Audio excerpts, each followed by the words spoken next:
Hello दोस्तों, नमस्कार, आदाब, सबनों सत श्री अकाल।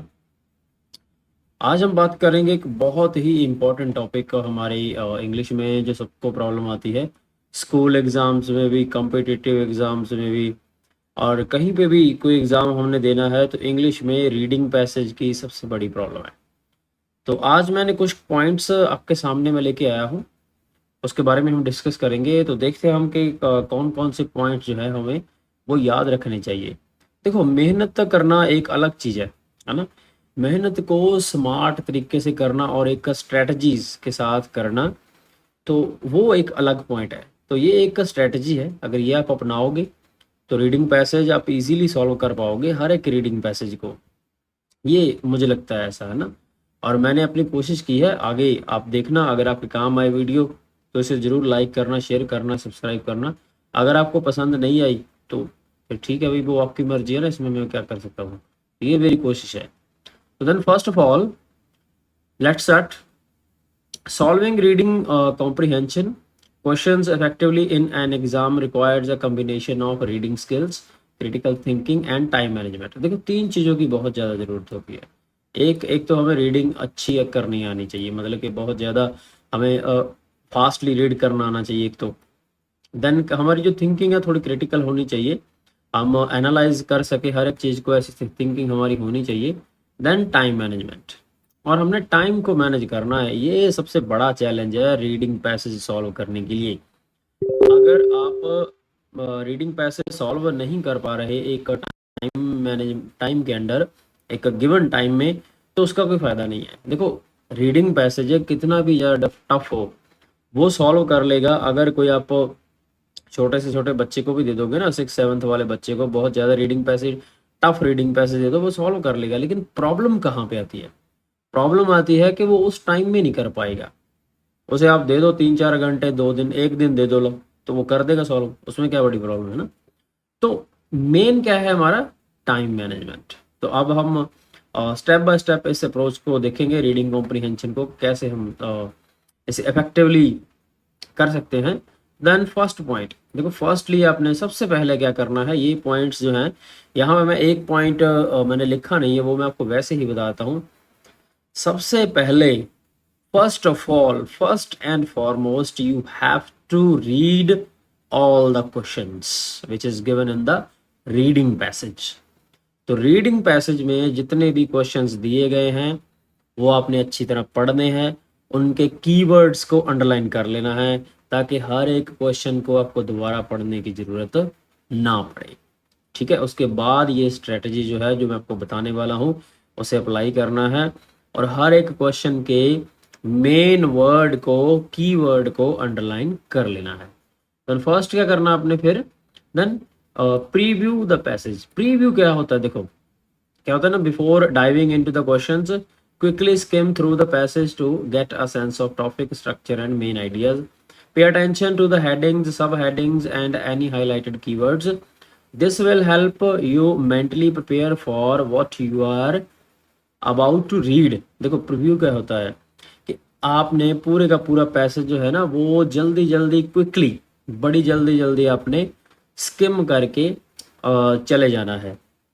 जल्दी जल्दी देख लेना है किस पैसेज में क्या लिखा है, क्या हाईलाइट कर लेने कीवर्ड, और जितने भी आपको main main ideas, main main point लगते हैं, वो सारे के सारे अपने पैसेज में से रीड आउट कर लेने हैं। 5 मिनट में ये काम आपने कर देना है, 5 से भी कम टाइम में। 5 तो मैंने बहुत ज़्यादा बोल दिए, इससे भी कम टाइम में जब आप प्रैक्टिस करोगे, then you will get learn better. Then second point, आप सेकंडली क्या करना अपना है? Read actively. मतलब क्या है कि ना, ऐसा नहीं कि देखो यहाँ पे आप पैसे पढ़ रहे हो, ध्यान आपका कहीं और है, और यहाँ पे तो तब सॉल्व नहीं। Read passage carefully, focusing on understanding the main points. तो मेन पॉइंट्स उसका क्या बनता है वो अपने फोकस करना है। उसमें कौन सी आर्ग्यूमेंट्स की गई है, कौन से उसका टॉपिक है, उसका एनवायरनमेंट के ऊपर है, या किसी के बीच में कोई डिबेट है, या कोई आर्ग्यूमेंट है दो पर्सन्स के बीच में, तो उसकी जो सपोर्टिंग डिटेल है, एक उसकी डिटेल क्या है पैसेज की, मेन आइडियाज़ क्या है, सब आइडियाज़ क्या है। Then take your time to absorb information, मतलब कि थोड़ा टाइम लगाओ। ठीक है, यहाँ पे आपने थोड़ा टाइम स्पेंड करना है कि इंफॉर्मेशन उसमें दी क्या है वो देखने के लिए। If the passage is complex, अगर आपको लगता है कि पैसेज जो है वो कॉम्प्लेक्स है और अनफेमिलियर है, मतलब आपको लगता है कि बहुत ज़्यादा टफ है पैसेज, तो उसे फिर भी आपने एक्टिवली ही पढ़ना है, क्योंकि एग्जाम में आपके पास और कोई चॉइस है नहीं. You have to find out all the answers, this is the solution only.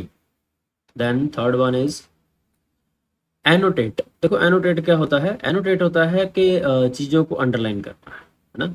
While reading underline और हाईलाइटेड की पॉइंट को हाईलाइट करो, अंडरलाइन करो, इंपॉर्टेंट डिटेल को अंडरलाइन करो. एंड कुछ टर्म्स अगर उसमें दी गई है, कोई टर्म दी गई है, ठीक है.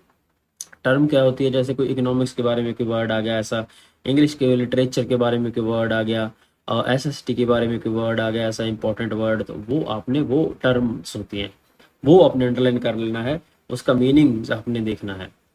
Then jot down brief notes और summarise in the margins to help you remember important ideas. तो आपका अगर जॉट डाउन ब्रीफ नोट्स के थोड़े थोड़े ना नोट्स साइड पे लिखते जाओ कि इस पैसेज में एक एक छोटे छोटे पॉइंट, एक एक दो दो पॉइंट लिख लो, इस पैसेज में ये लिखा है, इसमें ये लिखा है, तो आपको हेल्प हो जाएगी फाइंड आउट करने में आंसर्स.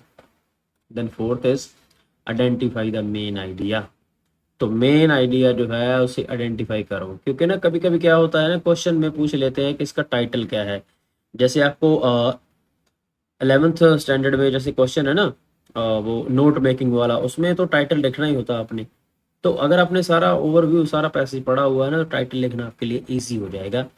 तो सबसे पहले आपने क्या करना है कि मेन आइडियाज पैसेज का है क्या, ठीक है, उसका सेंट्रल थीम क्या है, किसके आसपास वो पैसेज घूम रहा है, कौन सा आइडिया आपने देखना है, तो वो आपने सबसे पहले थीम वो आपने चूज करना है. ठीक है, तो ये रीडिंग पैसेज का ये सबसे बड़ा मेन पॉइंट है, बहुत ही इंपॉर्टेंट पॉइंट है ये. Then next one is fifth. अब अगर हम बात करें तो फिफ्थ में क्या है? Notes. Take notes. Take notes का मतलब क्या है?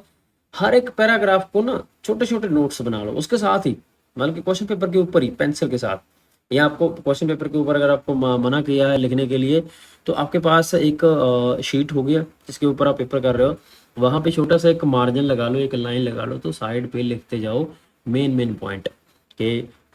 फर्स्ट पॉइंट में ये मेन पॉइंट है, सेकंड में ये मेन पॉइंट है. जैसे नोट मेकिंग होती है ना, वैसे उस पर लगाओ थोड़ा 5-7 मिनट.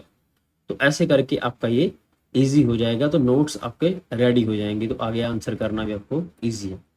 तो then sixth point is read the questions. देखो क्वेश्चंस मैंने आपको कहा था सबसे पहले पढ़ने हैं, तो सबसे पहले पढ़ने हैं अपने क्वेश्चंस, और सबसे पहले क्वेश्चंस पढ़ के उसको अंडरलाइन कर लेना है, कीवर्ड, उसके मेन वर्ड अंडरलाइन कर लेने हैं, ताकि आपको क्लैरिटी हो कि यहाँ पे इसका आंसर है, यहाँ पे इसका आंसर है, यहाँ पे इसका आंसर है. तो ये आपने कहा याद रखना है. The next one is seventh point. देखते हैं हम सेवंथ में क्या लिखा है, आंसर द क्वेश्चंस. तो अगर आपने आंसर द क्वेश्चन मीन्स क्या है कि अगर आपने आंसर कर दिए हैं किसी भी क्वेश्चन का, तो उसे ना प्लीज दोबारा फिर जाके उसे री-वेरीफाई करो.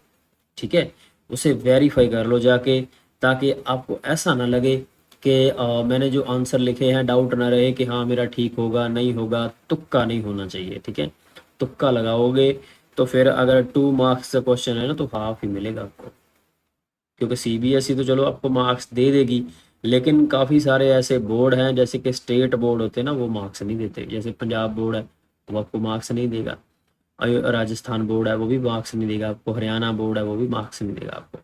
सीबीएसई दे देगी, चलो ठीक है, कोई बात नहीं है. The next one is eighth point. Eighth point है हमारा एमसीक्यूज के लिए. ठीक है, मल्टीपल चॉइस क्वेश्चंस. तो एलिमिनेट इनकरेक्ट आंसर. तो क्या होगा ना कि जब आप एमसीक्यू सॉल्व करोगे ना, तो मान लो आपको आंसर नहीं पता, तो उसको, वो ऑप्शन को डिलीट कर दो, एलिमिनेट कर दो. एलिमिनेट मतलब डिलीट करना, एलिमिनेट कर दो, डिलीट कर दो, उस पर क्रॉस लगा दो जो आपको लगता है कि ये ऑप्शन तो हो ही नहीं सकती. ठीक है, अगर वो आप उसे डिलीट करोगे ना, एलिमिनेट करोगे, तो बाकी जो बच गए उनमें से तुक्का लगाना भी आसान हो जाएगा. ठीक, तो एमसीक्यूज में ये टेक्निक एलिमिनेशन वाली सबसे बेस्ट है. देन नेक्स्ट हम देखते हैं नाइन्थ पॉइंट. नाइन्थ क्या है इसमें लिखा, हम देख लेते हैं. Refer back to the passage. तो इसका मतलब क्या है कि अगर आपने मान लो कोई भी क्वेश्चन जो है उसका आंसर कर दिया, तो उसको कंफर्म करने के लिए दोबारा फिर पैसेज पढ़ो, ठीक है, दोबारा पैसेज नहीं, उसका आंसर जरूर पढ़ लो एक बार। कभी कभी क्या होता है ना कि जल्दी जल्दी में हम ऊपर वाली लाइन में आंसर होता है तो नीचे वाली लिख देते हैं, ऐसा मत करो, ठीक है। तो बिल्कुल शांति के साथ, बिल्कुल कामनेस के साथ आपने ये काम करना है। दोबारा उसको फिर देख लो कि हाँ भाई ये इसका एविडेंस जो है फ्रॉम द टेक्स्ट, कि एविडेंस उसमें है भी कि नहीं। तो then next one is 10th point, manage your time. ये भी बहुत ही ज़्यादा इम्पोर्टेंट पॉइंट है, क्योंकि देखो टाइम को मैनेज करना ना, रीडिंग पैसेज तो कोई भी सॉल्व कर लेगा। अगर आप टाइम में अगर मान लो आपने रीडिंग पैसेज के ऊपर ही 40 मिनट लगा दिए, तो बाकी जो आपके क्वेश्चन बचे हैं ना, लिटरेचर के, राइटिंग के, जिसमें आपको मार्क्स आने हैं, पता है कि हाँ चलो उसमें अगर राइटिंग पार्ट है, कैसा पार्ट है, अगर 9 मार्क्स का क्वेश्चन है तो पता ही है कि उसमें 7-8 तो आ ही जाएंगे, ठीक है। अगर आपने बहुत अच्छा लिखा है तो, अगर आपने बहुत अच्छा नहीं भी लिखा है तो 2-3 तो पक्का ही है, तो फिर वो आपके 2-3 चले जाएंगे इसके चक्कर में। तो टाइम मैनेज करना बड़ा ही ज़्यादा इम्पोर्टेंट है, टाइम को मैनेज करके चलना है, ठीक है। और देख लेना है कि कितने क्वेश्चन है, कितना टाइम है हर एक क्वेश्चन के लिए, 2 मिनट देने हैं, 1 देना है, 4 देने हैं, 5 देने हैं, ठीक है। और स्टक नहीं होना। कभी कभी क्या होता है ना कि बच्चे स्टक हो जाते हैं कि हाँ भी चलो कोई बात नहीं है, एक क्वेश्चन नहीं आ रहा, उसे बार बार बार बार बार बार कोशिश करते रहेंगे, बार बार पढ़ते रहेंगे, बट नो, उसे छोड़ दो। कितने मार्क्स मिलेंगे? मैक्सिमम 1 मार्क्स का होगा।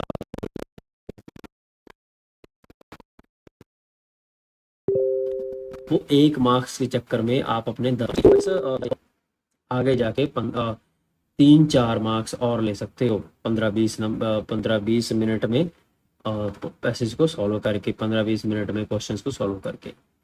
The next one, 11th point, stay calm and focused. देखो फोकस बहुत जरूरी है। अगर आप फोकस्ड नहीं हो जब आप पैराग्राफ पढ़ रहे हो, तो फोकस्ड नहीं हो, ठीक है। अपने आप को आपने सोचना है कि मैंने फोकस करना है और देखना है कि इसमें है क्या, लिखा क्या है। और फोकस का मतलब क्या होता है कि जो आप चीज़ आपके सामने है, आप और का ध्यान जो है उसी पे ही है। अगर आप सोचते हो कि मेरा ध्यान उस पे नहीं है, या कहीं और आपके आपके दिमाग में कुछ और चल रहा है कि मैंने भाई राइटिंग भी करनी है, लिटरेचर भी करना है, देखो प्रेजेंट में रहकर जियो। अगर आप प्रेजेंट में रहकर जियोगे तो सही रहेगा, ठीक है। अगर आप सोच रहे हो कि मैं इन फ्यूचर के बारे में देख लूँ, तो रीडिंग राइटिंग के बारे में सोच लूँ, या लिटरेचर के बारे में सोच लूँ, तो फिर आप काम नहीं कर पाओगे, ठीक है। और एक काम रहना है, काम मीन्स के शांत रहना है, ज़्यादा जल्दी नहीं करनी। अगर आप जल्दी करोगे ना तो रीडिंग पैसे तब भी नहीं सॉल्व होगा, क्योंकि फिर वो गलतियां करोगे आप बहुत ज़्यादा, तो गलतियां नहीं करनी है। तो फोकस्ड रहना है, ठीक है, कहीं और ध्यान नहीं लेके जाना, और काम रहना है। तो लास्ट पॉइंट जो है आपका, प्रैक्टिस रेगुलरली। तो इंग्लिश में एक कोट है ना कि प्रैक्टिस मेक्स मैन परफेक्ट। तो अगर आप प्रैक्टिस करोगे तो कोई भी चीज़ आपके लिए मुश्किल है नहीं, ठीक है। कोई भी स्किल, लाइक एनी स्किल, कोई भी स्किल आप सीख सकते हो अगर आप एवरी डे काम करते हो, इम्प्रूव करते हो, प्रैक्टिस करोगे। क्योंकि जिस चीज़ की आप प्रैक्टिस करोगे ना, तो उसके बारे में आपको नॉलेज आगे बढ़ती जाएगी। जैसे कि स्पोकन इंग्लिश आज आपने शुरू की और आपको लगता है कि मैं आज ही इंग्लिश मैन बन जाऊं, तो वो तो पॉसिबल है नहीं भाई, ठीक है, टाइम लगेगा। अगर आपका बेस अच्छा नहीं है तो उसको टाइम लगेगा। तो इसीलिए आप क्या करोगे, रीडिंग को इम्प्रूव करने के लिए आप प्रैक्टिस रेगुलरली कौन सी करनी चाहिए। एक तो आप बुक्स पढ़ो, बुक्स के एवरीडे, हर रोज 2 पेज 3 पेज जरूर पढ़ो, ताकि आपको रीडिंग की हैबिट हो। और अगर आपके पास इंग्लिश न्यूज़पेपर आ रहा है ना, आजकल तो न्यूज़पेपर मोबाइल में आ जाते हैं, तो वहाँ से उसके 2 3 4 5 2-3 न्यूज़ मिनिमम पढ़ो आप, जो इजी हो, फिर टफ की तरफ चले जाओ। तो ऐसे आप प्रैक्टिस कर सकते हो रीडिंग की। तो लास्ट पे हम देखते हैं क्या लिखा है। Remember that the effective reading comprehension involves not only understanding the text but also interpreting it critically and applying reasoning to answer questions accurately. With consistent practice and these strategies, you can improve your performance on reading comprehension exams. तो क्या करें हैं कि अगर आपको ऐसे नहीं है कि उसके आंसर कर देने हैं, उसे एनालाइज भी करना है, अंडरस्टैंड भी करना है टेक्स्ट को। क्यों? क्योंकि उसके एक एक वर्ड की अगर आपको नॉलेज होगी तो कोई भी क्वेश्चंस का आंसर देना मुश्किल नहीं होगा। ठीक है, तो मेन क्या है इसमें, प्रैक्टिस है, टाइम मैनेज करना है और स्ट्रेटजीज लगा के चलनी है। तो मेन तो हमारे यही पॉइंट है। और रीडिंग पैसेज की सबसे बढ़िया, अगर आपने सबसे बढ़िया स्ट्रेटजीज क्या है, practice regularly, that's all. Thank you दोस्तों, थैंक यू सो मच। मैं उम्मीद करता हूँ आपको ये वीडियो पसंद आएगी और इस स्ट्रेटजी को आप फॉलो करोगे और आगे से जो भी रीडिंग पैसेज आपके आएंगे उसे इजीली सॉल्व कर लोगे। और टाइम में सॉल्व अगर आपने करना है तो प्रैक्टिस रेगुलरली करनी पड़ेगी, then you can do better. Thank you so much. Thank you दोस्तों।